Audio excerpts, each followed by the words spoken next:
Indian airlines की flight 814, जिसे आमतौर पर IC 814 के नाम से जाना जाता है, वो फ़्लाइट थी जिसे 24 दिसंबर 1999 को हरकत-उल-मुजाहिदीन के 5 आतंकियों ने हाईजैक कर लिया था। प्लेन ने नेपाल के त्रिभुवन इंटरनेशनल एयरपोर्ट से उड़ान भरी थी। काठमांडू से दिल्ली जाने वाली यह फ़्लाइट भारतीय वायु क्षेत्र में प्रवेश करने के तुरंत बाद ही लगभग 4:53 IST पर अपने कब्जे में ले ली गई थी। विमान में 190 यात्री सवार थे, जिनमें 179 यात्री और कैप्टन देवीशरण, प्रथम अधिकारी राजेंद्र कुमार और फ्लाइट इंजीनियर अनिल कुमार जग्या सहित 11 चालक दल के सदस्य शामिल थे। विमान अमृतसर, लाहौर और दुबई के लिए उड़ान भर चुका था। दुबई में हाईजैकर्स ने 27 यात्रियों को रिहा कर दिया था, जिनमें से एक गंभीर रूप से घायल पुरुष बंधक भी शामिल था, जिसे हाईजैकर्स ने कई बार चाकू घोंपा था। बाद में 25 दिसंबर को हाईजैकर्स ने विमान को अफगानिस्तान के कंधार में उतारने के लिए मजबूर किया था। उस समय कंधार एयरपोर्ट सहित अफगानिस्तान का अधिकांश हिस्सा, जहां विमान उतरा था, तालिबान के नियंत्रण में था। तालिबान के लोगों ने विमान को घेर लिया था और पाकिस्तान की इंटर सर्विसेज इंटेलिजेंस के 2 अधिकारियों की मौजूदगी में किसी भी भारी हस्तक्षेप को मुश्किल बना दिया था।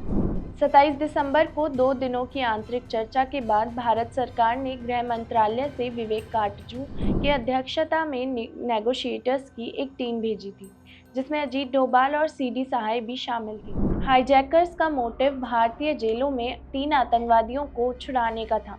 हाईजैक को 1999 के अंत और 2000 की शुरुआत में अल-कायदा से जुड़े आतंकवादियों द्वारा सहस्राब्दी हमले की साजिश के एक हिस्से के रूप में देखा जाता है। कई दिनों की बातचीत के बाद भारतीय बंधकों के बदले में 3 आतंकवादियों अहमद उमर सईद शेख, मसूद अजहर और मुश्ताक अहमद जरगर को रिहा करने का भारत सरकार ने सहमति दे दी थी। बताते चले, अजहर को 1994 में जम्मू और कश्मीर में आतंकवादी गतिविधियों के लिए गिरफ्तार किया गया था। वहीं अहमद उमर सईद शेख को 1994 में ही विदेशियों के अपहरण के सिलसिले में गिरफ्तार किया था। जरगर, जिसके खिलाफ कम से कम 3 दर्जन हत्या के मामले दर्ज थे, उसको 15 मई 1992 को गिरफ्तार कर जेल में डाल दिया गया था। 30 दिसंबर को रॉ प्रमुख AS दुल्लत ने जम्मू और कश्मीर के तत्कालीन मुख्यमंत्री फारूक अब्दुल्ला से उन कैदियों को रिहा करने के लिए बात की थी, जो उस समय राज्य की जेल में बंद थे। अब्दुल्ला ने कैदियों को रिहा करने का विरोध किया था। दुल्लत को दीर्घकालिक परिणामों की चेतावनी भी दी गई थी, लेकिन अंततः भारत सरकार उनकी मांगों पर सहमत हो गई थी। वहीं बता दें, जब हाईजैक्ड प्लेन कंधार में उतरा तब वह भारतीयों के साथ कैसा सलूक किया गया था। प्लेन 8:33 IST पर कंधार एयरपोर्ट पर उतरा।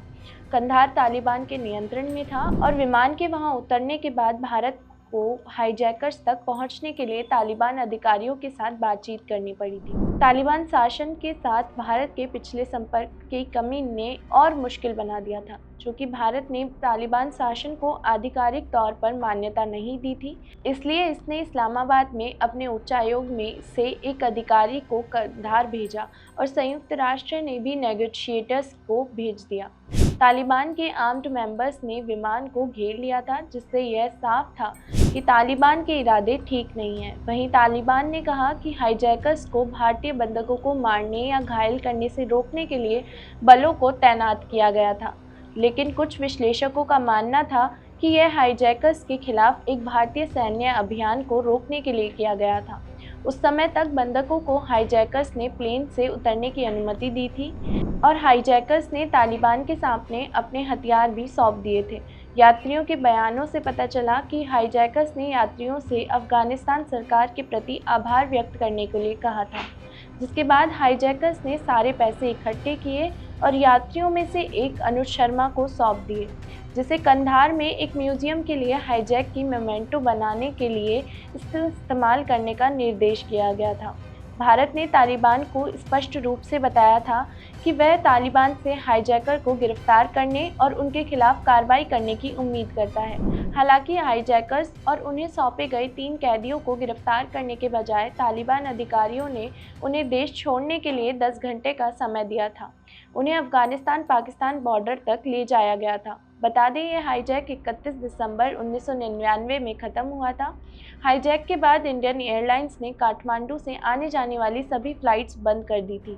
नेपाल ने भारत को काठमांडू एयरपोर्ट पर पूर्ण सुरक्षा का आश्वासन दिए जाने के बाद एयरलाइन के 5 महीने बाद 1 जून 2000 को अपनी काठमांडू सेवाएं फिर से शुरू की थी। नेपाल ने एयरपोर्ट पर अतिरिक्त एक्स-रे मशीन लगाने और भारतीय सुरक्षा कर्मियों द्वारा यात्रियों की अंतरिम जांच करने पर भी सहमति जताई थी।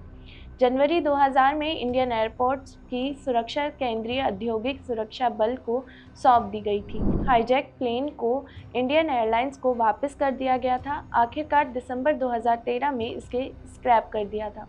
डोभाल जो नेगोशिएटिंग टीम का हिस्सा थे, डोभाल ने इस पूरी घटना को डिप्लोमेटिक फेलियर बताया क्योंकि भारत सरकार ने यात्रियों की शीघ्र रिहाई सुनिश्चित करने में मदद के लिए संयुक्त राज्य अमेरिका और यूएई पर दबाव बनाने में असमर्थ रहा था।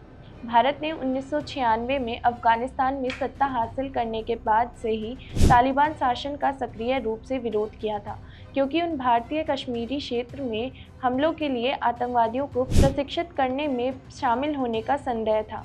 हालांकि तालिबान ने सार्वजनिक रूप से हाईजैक पर नाराजगी जताई थी, लेकिन इसने भारत की सक्रिय रूप से मदद नहीं की और आईएसआई के साथ कुछ समान हित साझा किया। हालांकि तालिबान और भारत ने हाईजैक को खत्म करने के लिए बातचीत की थी, लेकिन इसे भारत के लिए एक झटका माना गया था क्योंकि उसे तालिबान के साथ बातचीत करने के लिए मजबूर होना पड़ा।